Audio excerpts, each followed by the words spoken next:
Good afternoon, everyone.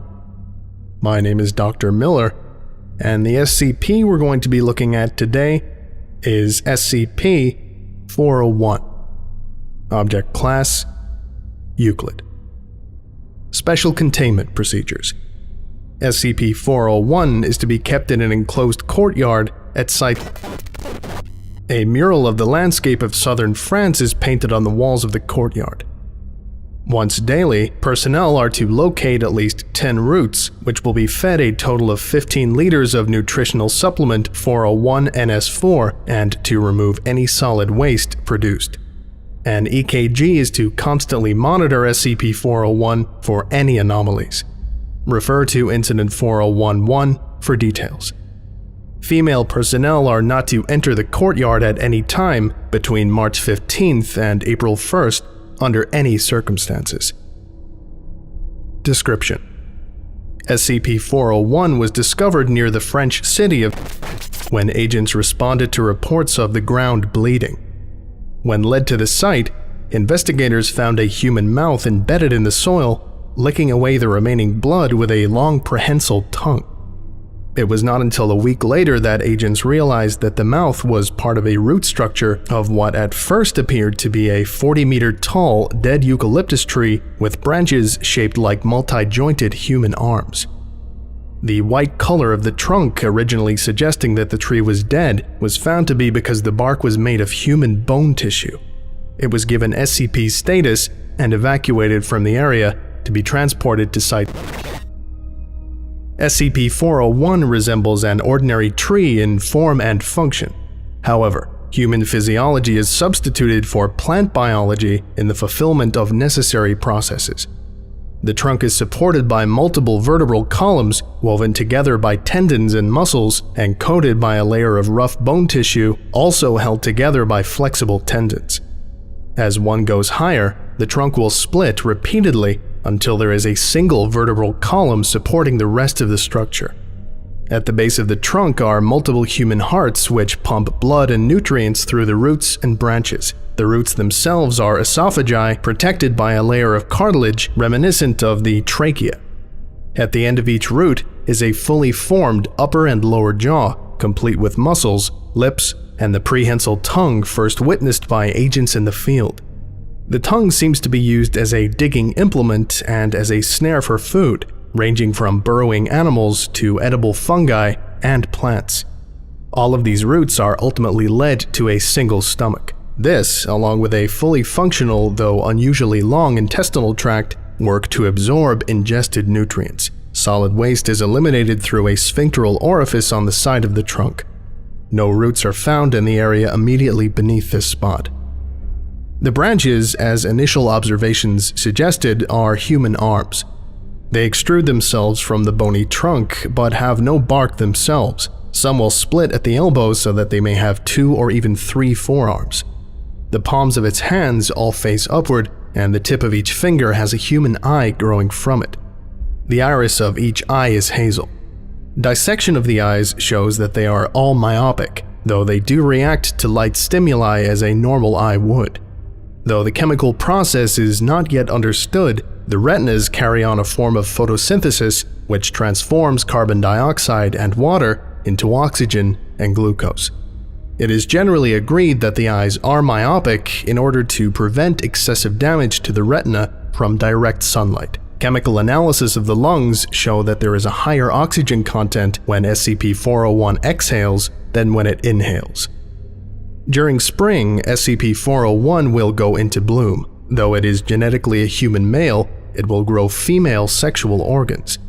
The vaginal openings are located on the palms of its hands, with canals extending 18 centimeters along each wrist to a bulge which contains a fully formed uterus and ovaries. 5 days after the formation of the organs, menstruation occurs, at which point male sexual organs begin to develop in their place over a period of 10 days. Once fully formed, they will remain for 1 day before they are shed and eaten by the roots. During this phase, SCP-401 will attack human females for the purpose of reproduction. Experiment Log 401-1. The fact that SCP-401 is genetically human combined with the violence exhibited against women during its male phase, suggests that it may be compatible with human beings. A number of breeding experiments have been proposed to test this. Date: Subject: female D-class personnel, D-2055. Procedure: D-2055 was artificially inseminated with material produced by SCP-401 during male phase. The product of this was allowed to gestate. Details: 9 months after conception, D-2055 gave birth to a normal human male infant. Though healthy and lacking in any unusual physiology, the child has been found to suffer from severe myopia, comparable to what was estimated with the eyes of SCP-401. The child has been adopted by Agent, who has agreed to bring Jr. to a Foundation-approved doctor for monthly physical examinations. Experiment Log 401-2. Date: Subject: male D-class personnel, D-2067.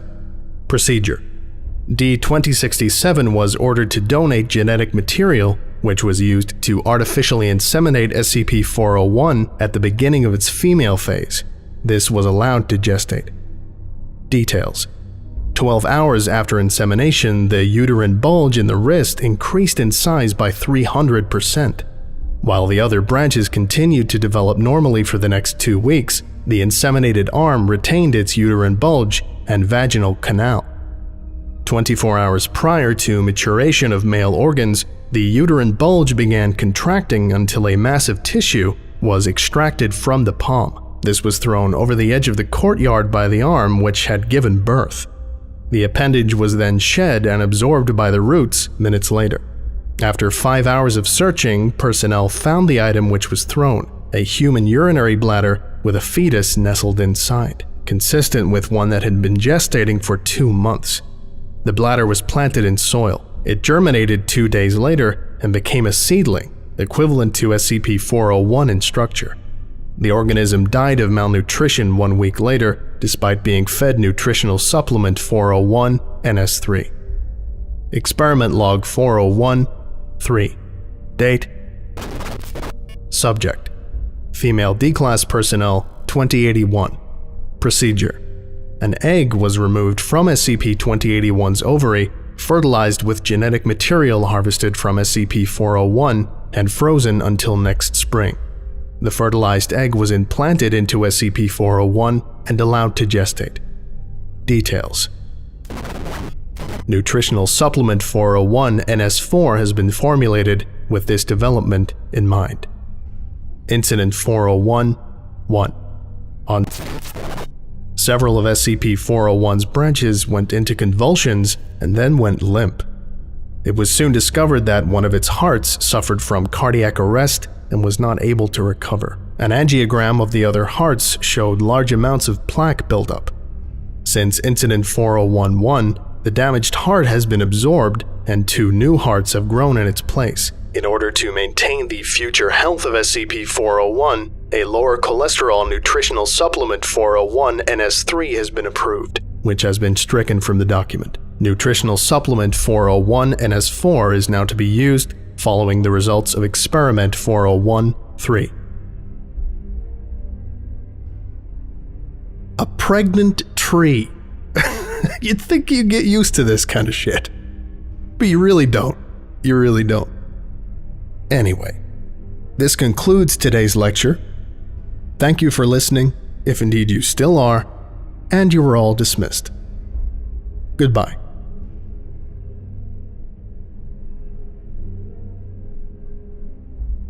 I would like to give a special thank you to Susur Hintern, Zarguran, Onyx, Arbiter Soul, The Morrigan, Ritalius, Karim El Ashmoui, The Alpha Walrus, Patrick Bailey, Dreams, Matthew Gilmore, Eric Corbage, Kawaii Firekeeper, Joker Corvus, King Madding, James Saba, and NJ Vojak.